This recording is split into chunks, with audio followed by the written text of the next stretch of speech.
Ora, nós vamos começar com a leitura do nosso Evangelho, que já são 21h30, e eu convido a todos para o capítulo 21.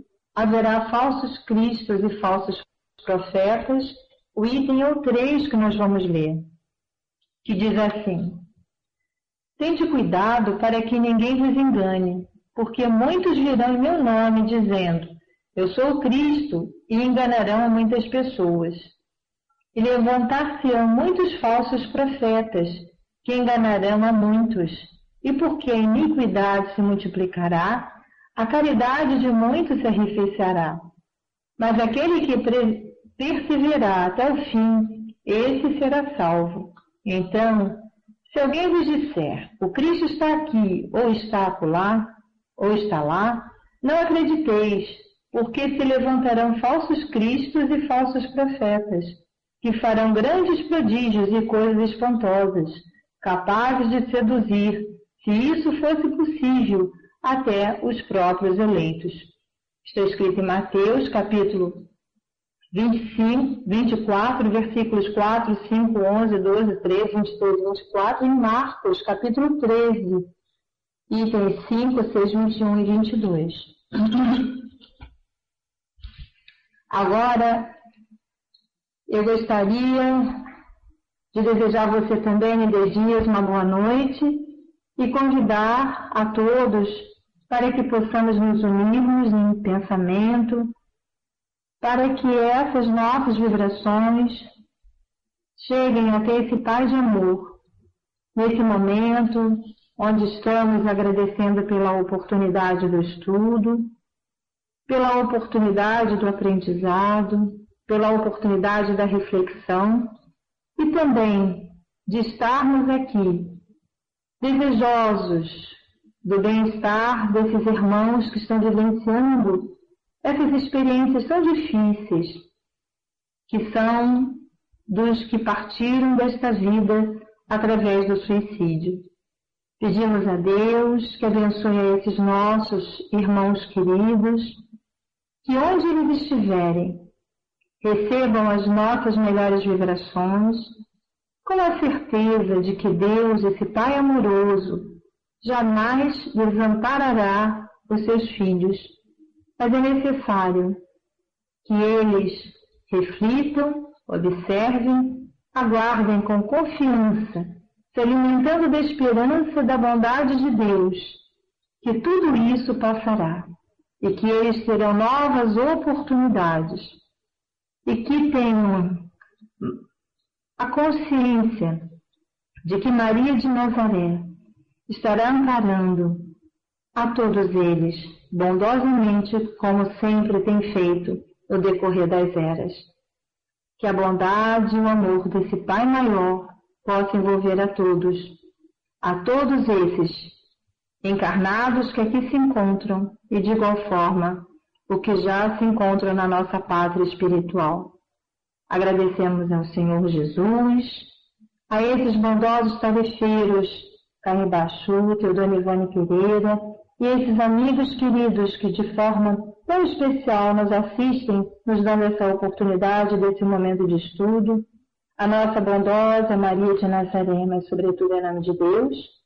Agradecemos pela oportunidade de vivenciarmos essa etapa, esse momento e essa experiência, e pedimos a permissão para o início dela.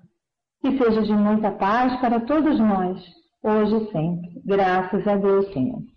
Um beijo, Mário. Um beijo, Mana. Um beijo, Acanda. Um beijo, Lúcia. Um beijo, MD Dias, para todos vocês.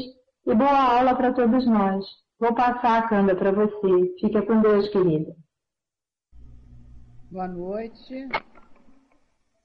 Boa noite. O som tá bom? Vamos começar então. Boa noite. Boa noite. Excelente noite. A Mana já colocou aí para nós, né, onde iniciaremos hoje. Vamos então começar nossa leitura. Chamou pela esposa, nomeou os filhos um a um e finalmente bradou pelos criados. Não via ninguém. Sombras e vultos estranhos, no entanto, moviam-se pelos compartimentos que pertenciam à família e deixavam-no bramir e interrogar, sem se dignar em responder, não se apercebendo de sua presença. Pois tratava-se de indivíduos encarnados, eram os novos habitantes da casa que lhe pertencera. O próprio mobiliário, a decoração interior, tudo se apresentava diferente, apontando acontecimentos que o confundiam. Decepção pungente desferiu-lhe golpe certeiro, deslocando-lhe da alma o primitivo entusiasmo para que aflitivas induções nela mais se avigorassem. Reparando suspensa aos muros de determinado aposento, telas que lhe eram desconhecidas, seu olhar fixou-se num cromo colocado a um ângulo da estufa, cuja folhinha indicava a data do dia decorrente. Leu-a. 6 de novembro de 1903. Um arrepio de terror insopitável repassou soturnamente por suas faculdades vibratórias. Fez um esforço inaudito, movimentando reminiscências. Vasculhou lembranças, sacudindo a poeira mental de 1000 ideias confusas que lhe toldavam a clareza do raciocínio. A vertigem da surpresa, em face da realidade irremediável, que até ali ele retardara à custa da má vontade de sofismas ingênuos, tonteou-lhe o raciocínio. Não cogitara inteirar-se de datas durante muito tempo. A verdade era que perdera a noção do tempo, envolvido no vulcão das desgraças que o colheram, após o malfadado gesto de trânsfuga da vida terrena. Tão agudo fora o estado de loucura em que se debatera, desde o trágico momento em que tentara o suicídio. Tão grave a enfermidade que o atingira após o choque pela introdução do projétil no cérebro, que, graças aos tormentos daí consequentes, perdera a contagem dos dias, desviara-se pelo desconhecido adentro, sem mais averiguar se os dias eram noites, se as noites eram dias, pois, no abismo em que se vira aprisionado tanto tempo, só existiam trevas por visão. Para ele, para sua percepção obliterada pelo desespero, a contagem social do tempo ainda era a mesma do dia aziado, pois não se recordava de outra depois dessa, 15 de fevereiro de 1890. Eis, porém, que a folhinha à sua frente, indiferente, mas expressiva, servindo a uma grandiosa causa, revelava ao Marte que estivera ausente de sua casa durante 13 anos. Podemos parar aqui, Mário? Você quer que leia mais um pouco? Ok? Então, passando para você, meu irmão. Boa noite a todos, o som tá ok?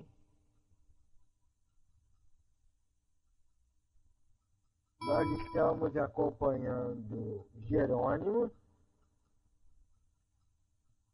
juntamente com nossos companheiros lá do Hospital Maria de Nazaré, estão acompanhando o retorno, a visita fora de tempo que o Jerônimo teimou fazer.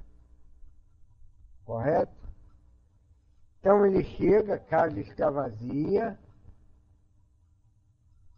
ele percebia até sombras e vultos estranhos, espírito, né?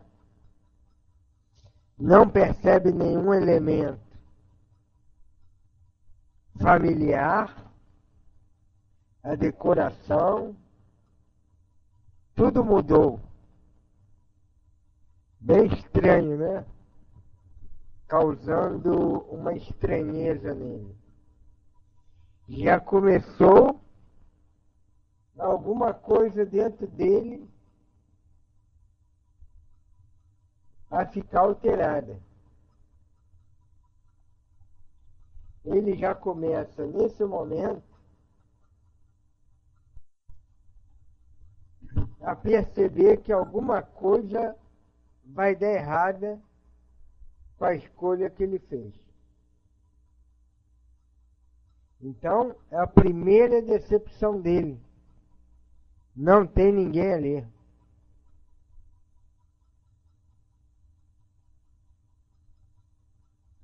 E ele leu numa folhinha, 6 de novembro de 1903.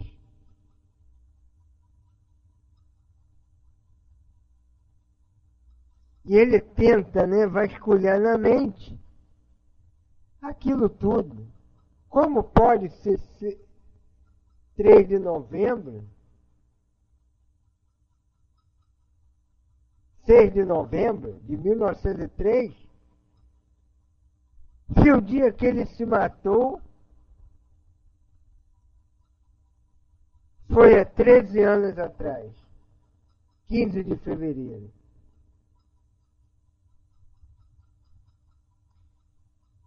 Então, toda uma confusão, né? Como é que pode ter passado 13 anos? Aí diz aqui, a vertigem da surpresa em face da realidade irremediável, que até ali ele retardara a custo de má vontade, de sofismas ingênuos, tonteolho e raciocínio. Sofisma, vocês sabem, é aquele raciocínio que parece verdade, que tem toda característica de verdade, mas é uma mentira que tenta explicar uma verdade. Né? É um raciocínio que é aparentemente válido, mas que é inconclusivo.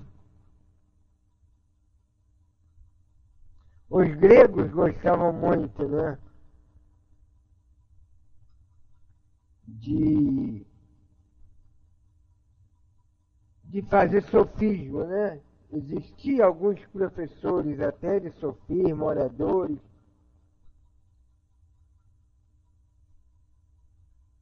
Então seria uma maneira, um raciocínio aparentemente válido, mas que na verdade pecava pela lógica.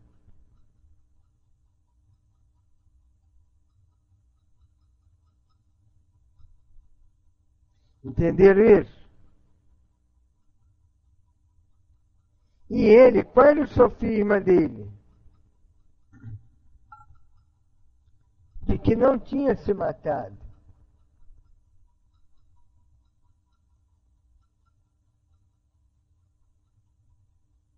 O raciocínio dele ele continuava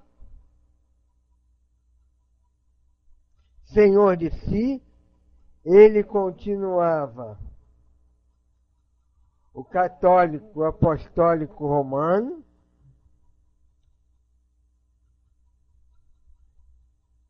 credor, por isso mesmo, de todas as reverências,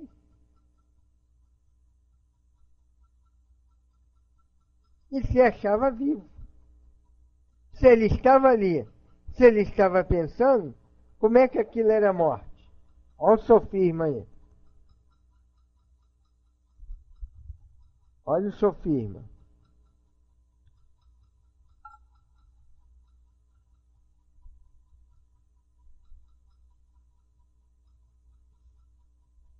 E ele, por esse sofisma, que era puramente orgulhoso, né? Puramente orgulhoso. Então, ele não se via fora ainda da realidade dele. Ele tentava, por esse raciocínio, se manter assim. A gente vê isso muito na desobsessão, né? As justificativas do perseguidor,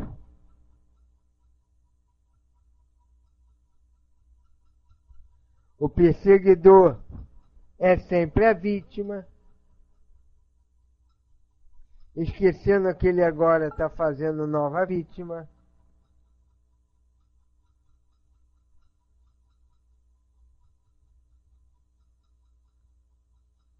A ideia de que ele é a lei,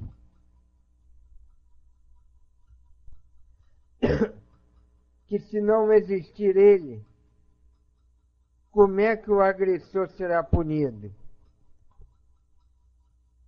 Se a lei permite que ele persiga, é porque a lei está a favor dele. Não sofisma.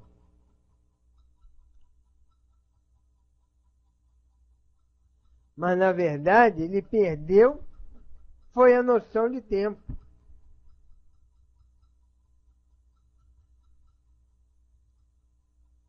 Depois do suicídio.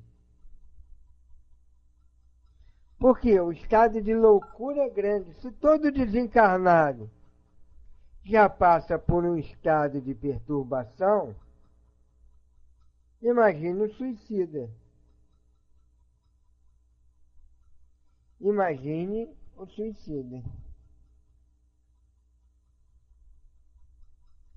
Então, nesse momento, o tempo para ele não parou. A desgraça foi tanta, a perturbação foi tanta, que ele se prendeu lá no momento do suicídio.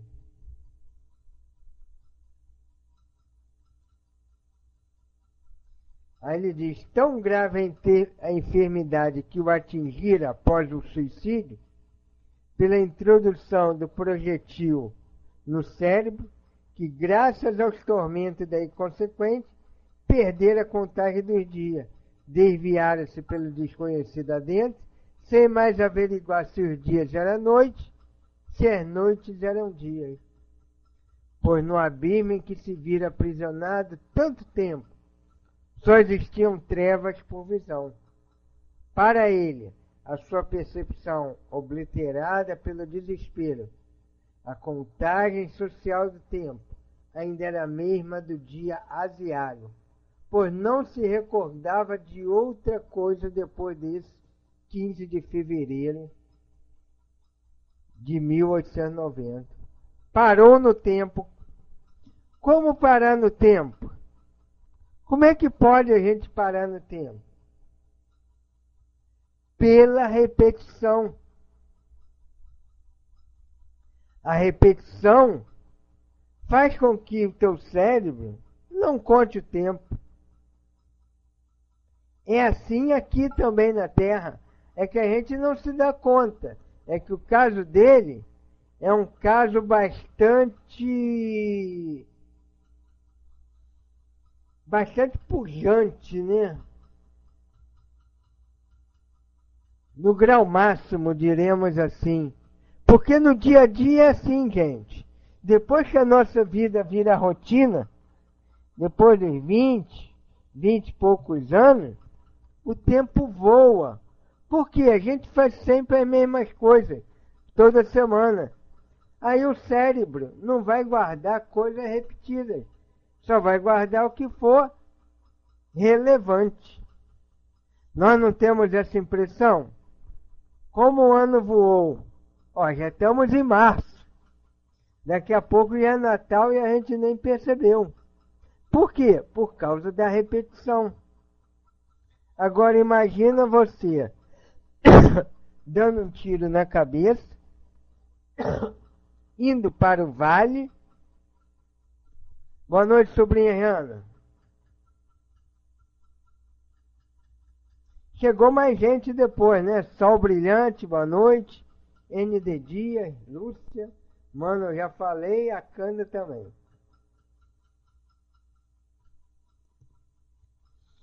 Então, imagine, deu um tiro no ouvido, vai para o vale, onde não se sabe se é dia ou se é noite. A gente sabe que esse intercalar de claro e escuro nos dá uma posição de dia e noite. dá uma sensação de passagem do tempo, mesmo que a gente não saiba quantos dias passou, e você vê no mesmo ato, ouvindo o teu cérebro explodir, vendo a cena do suicídio, vendo a cena dos outros, tudo igualzinho, tudo repetido, junto com os mesmos companheiros, os companheiros fazendo a mesma coisa, falando as mesmas coisas.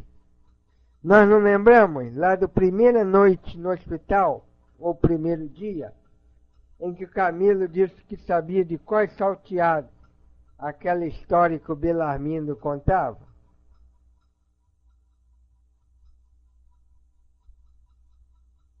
Ou que o João de Azevedo contava, um deles. Lembram disso? Então é repetição. Repetição faz com que pare no tempo.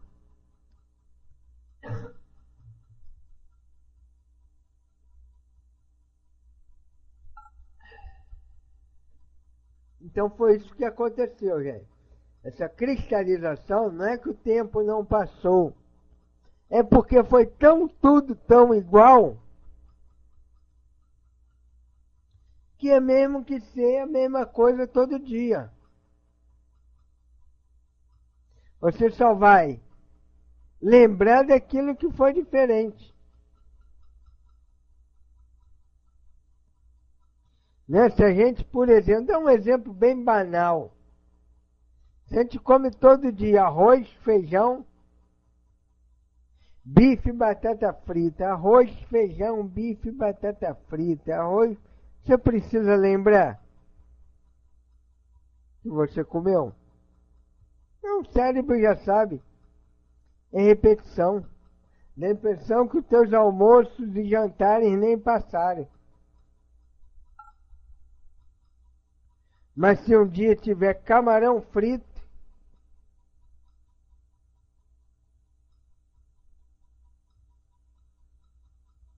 pescado lá na praia de Cabo Branco,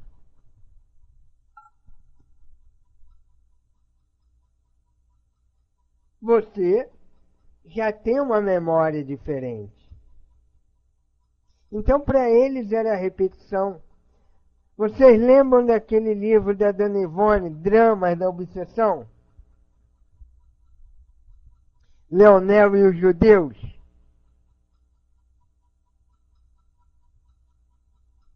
Vocês lembram que Leonel e os Judeus estavam parados no tempo em 1600 e pouco, ou 1700 e pouco.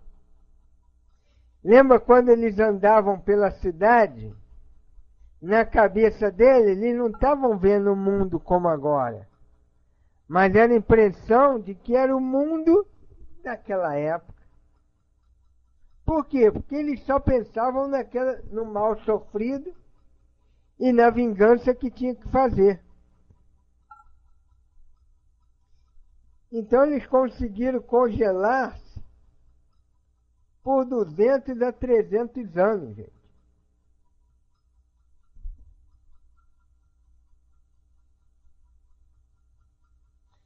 É a velha frase do recordar e viver.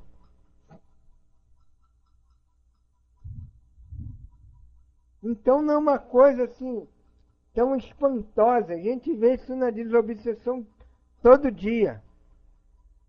Como é que fulano ficou atrás do outro 200 anos? Sabe lá o que é 200 anos, gente?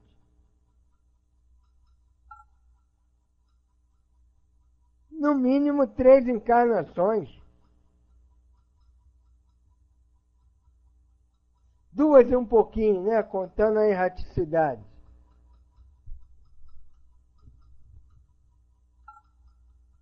E o fulano ficou ali. Mas por quê?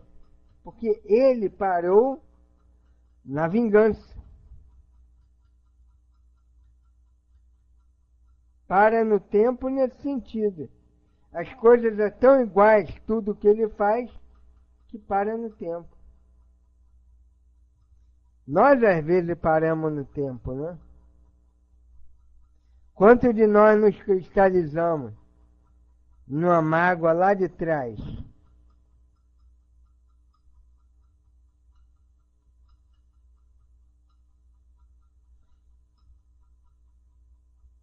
Eu já contei aqui o caso para você da avó da namorada do amigo meu. Que ela me contou lá que os irmãos tinham dado golpe nela quando o pai morreu. Tinham tomado a casa dela, não foi nem quando o pai morreu. Tinham tomado a casa dela, coisa e tal, e chorou. Aí o colega falou, mas Mari, quando eu falei, pô, coitada, coisa e tal, pô, isso foi recente. Que recente, Mari, isso daí já tem mais de 60 anos que aconteceu isso e ela ainda está presa a isso. 60 anos, gente. Cristalizou. E pessoa vivendo aqui no nosso mundo. Então é fácil a gente entender o Camilo, o Jerônimo. Então tinha passado 13 anos. Então é sempre bom a gente deixar uma folhinha em casa, né? Aqui em casa a gente ganha aquela folhinha todo ano lá da tia da Sheila, do Sagrado Coração de Jesus, conhece? Uma folhinha católica que tem umas palavras, o dia de quê? Dia do agricultor, dia do pintor, dia dos santos. Conhece essas folhinhas?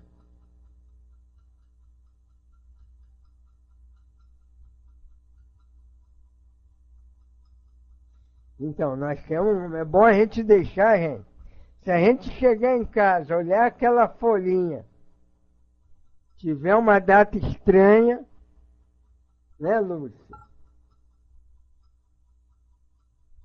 Tiver marcando 10, 20 anos depois, tu já sabe que cristalizou, desencarnou e cristalizou.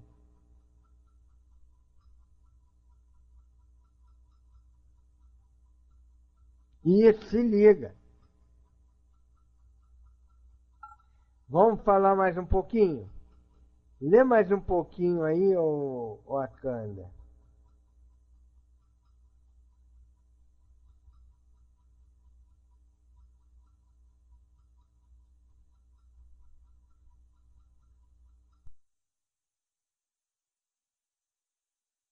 Vamos lá, vamos acordar, né, gente? Vamos acordar. Olha a data.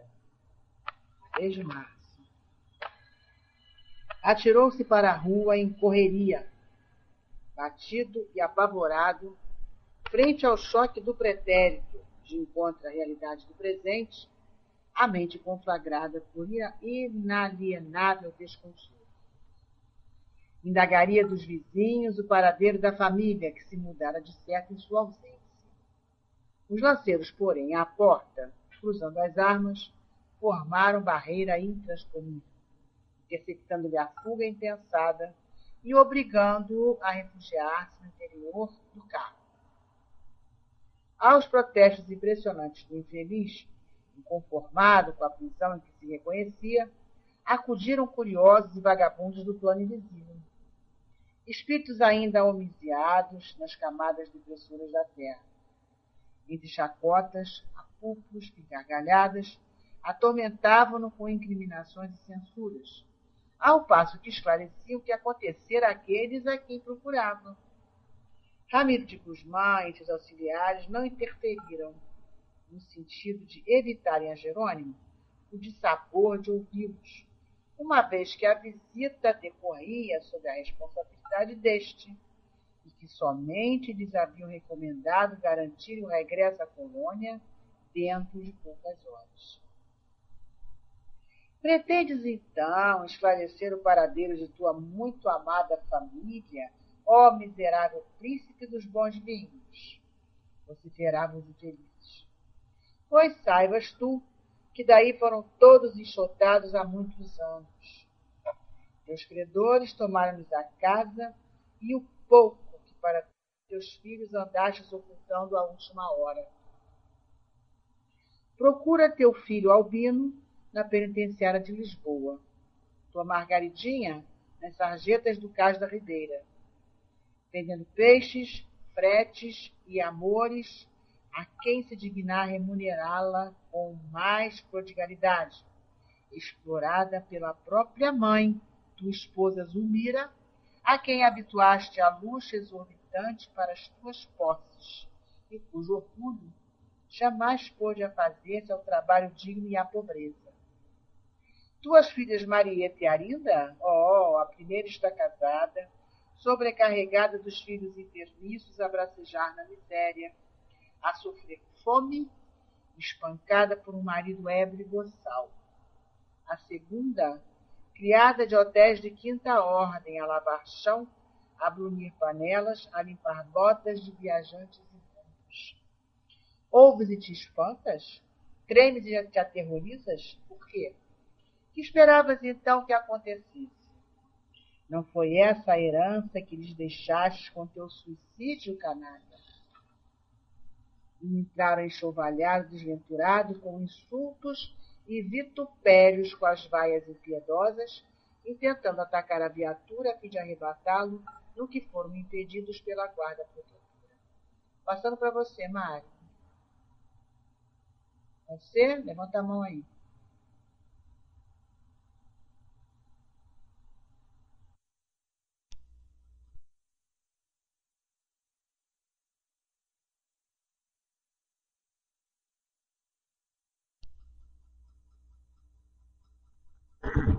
De tremer, né?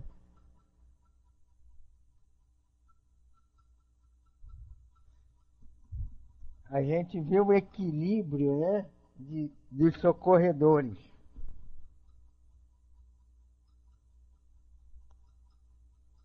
Né, ele foge para a rua, apavorado, quando tem noção da realidade,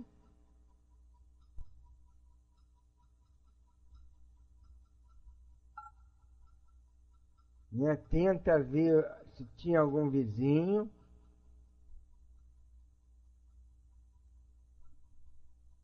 Ok, mano. Os lanceiros não deixam ele fugir, faz ele voltar para o carro.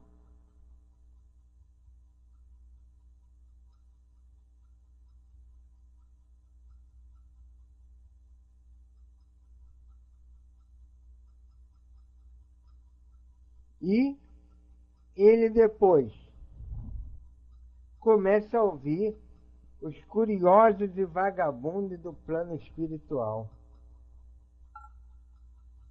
Entre chacotas, apupos e gargalhadas que os atormentavam com incriminação e censura. Então a gente vê que não era só um espírito, eram vários espíritos que conheciam bem ele e conheciam bem a história. Deviam ser aqueles espíritos que permanecem em determinadas regiões, que formam gangues em determinadas regiões. Por quê? Porque olha só, gente, passou 13 anos e eles souberam esclarecer tudo o que se passou com a família. Vê que Ramiro de Guzmán e seus auxiliares não interferiram, já que fazia parte da didática ele ouvir essas verdades, que ele mesmo pediu para vir ouvir, não quis ouvir os conselhos de Teócrito.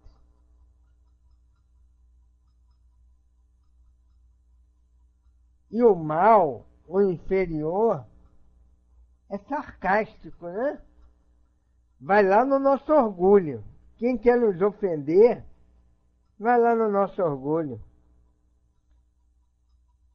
Pretende esclarecer o paradeiro da tua muito amada família? ó miserável príncipe dos bons vinhos. Saiba tu que daí foram todos enxotados há muitos anos. Então vê que eles, espíritos, queriam mesmo machucar o Jerônimo, né? Que ele vai não crescendo, né? A acusação dele vai não crescendo. Já chama ele de miserável príncipe dos bons vinhos. Como a dizer, tão falido. Você faliu como vendedor de vinho, como exportador de vinho. Foram daí enxotados. Pô, enxotado já faz o outro tremer, né? Enxotado por quê? Teus credores tomaram-lhe a casa, e o pouco que para teus filhos andasse ocultando à última hora. Ou seja, aquelas economiazinhas que tu deixou para eles, levaram tudo. Teu filho está na penitenciária de Lisboa, a tua Margaridinha, na sarjeta do Cais da Ribeira, vendendo peixe, frete e amor, explorada pela Zulmira, sua adorada esposa, quem habituaste ao luxo exorbitante para as tuas posses, e cujo orgulho jamais pôde afazer-se ao trabalho digno e à pobreza. E tem mais.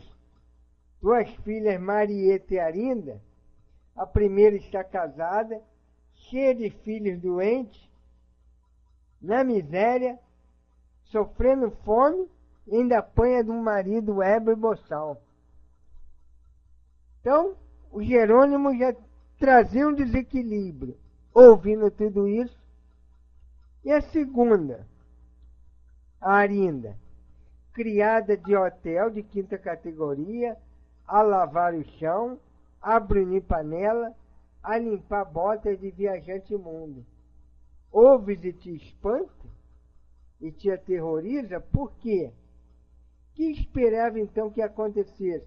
Não foi essa herança que lhe deixaste com o suicídio, canalha? Vê que até os espíritos inferiores sabem que o suicídio é uma herança maldita, né? Deixa uma herança maldita.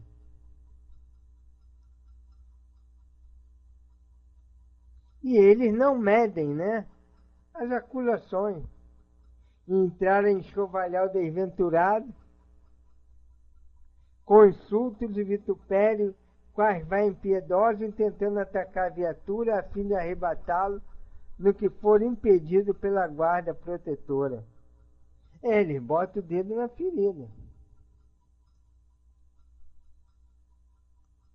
Os que nos atacam acabam cumprindo um papel, né? De mostrar as nossas realidades.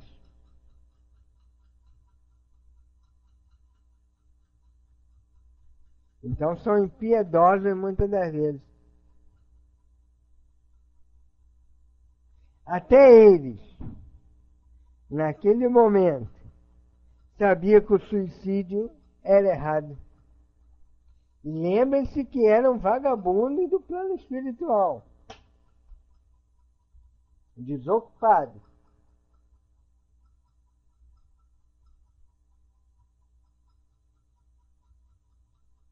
Porque o que eles têm para dar?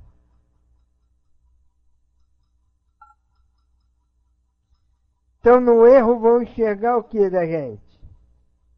Quem está no erro?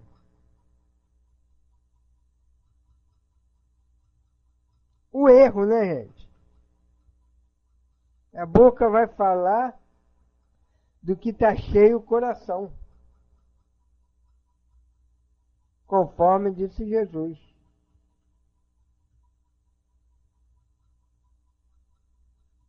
É Jesus quem diz isso.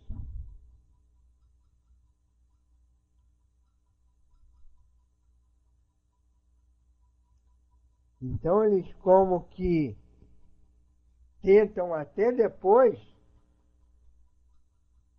arrebatá-lo, né? Um verdadeiro bullying, né? Espiritual.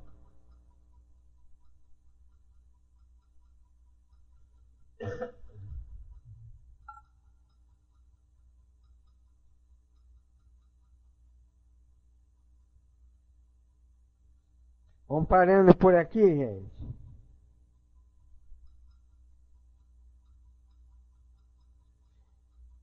Também, Enida Dias, o espírito mal vai falar mais do teu erro para você se sentir pior. Porque quanto mais lá embaixo tiver, lembra que Kardec dizia isso? Os espíritos inferiores, por não alcançar os outros, querem que todos sejam iguais a ele. Então vou parando por aqui. Semana que vem a gente continua. A Amanda vai dirigir aí, ela já sabe quem vai fazer a prece. E depois a mensagem do plano espiritual, a Amanda vai botar pra gente, tá bom? Ok, um beijo em todos. Vamos agora fazer a nossa prece, agradecendo a Deus, nosso Pai, ao Senhor Jesus, e a esses espíritos amigos que aqui se encontram junto a nós, nos dando a bênção deste momento tão especial, onde paramos para refletir sobre a nossa situação. E a gente diz assim: querido amigo, querido Mestre Jesus, estamos mais uma vez agradecendo ao teu generoso coração por nos dar o amparo, a proteção e as bênçãos para todos nós. E solicitamos, Senhor, que nos ajude para que essas escamas pesadas possam cair dos nossos olhos, o tampão dos nossos ouvidos, para que possamos enxergar melhor e ouvir esse teu chamamento de amor que nos convida a caminhar na tua direção. Que tenhamos, ora, o estímulo e a sabedoria do bem viver, para não mais nos deixarmos levar pelas dificuldades ou facilidades de um mundo de ilusão. E para esses nossos irmãos, Senhor, que vivenciaram essas experiências do suicídio, que eles lembrem sempre da tua misericórdia, da tua bondade e do teu amor. E que percebam, Senhor, que o amparo certamente está próximo a cada um deles, para que eles não mais se vejam como esses que terão o sofrimento eterno, mas como filhos de Deus, estão sendo de igual forma amparados pela misericórdia de um Pai que ama todos os seus filhos. E onde eles estiverem, Senhor, neste momento, tenham a oportunidade de ter um refrigério, um momento de pacificação, um momento de reflexão, um momento de se alimentarem da esperança de momentos melhores que certamente virá para todos.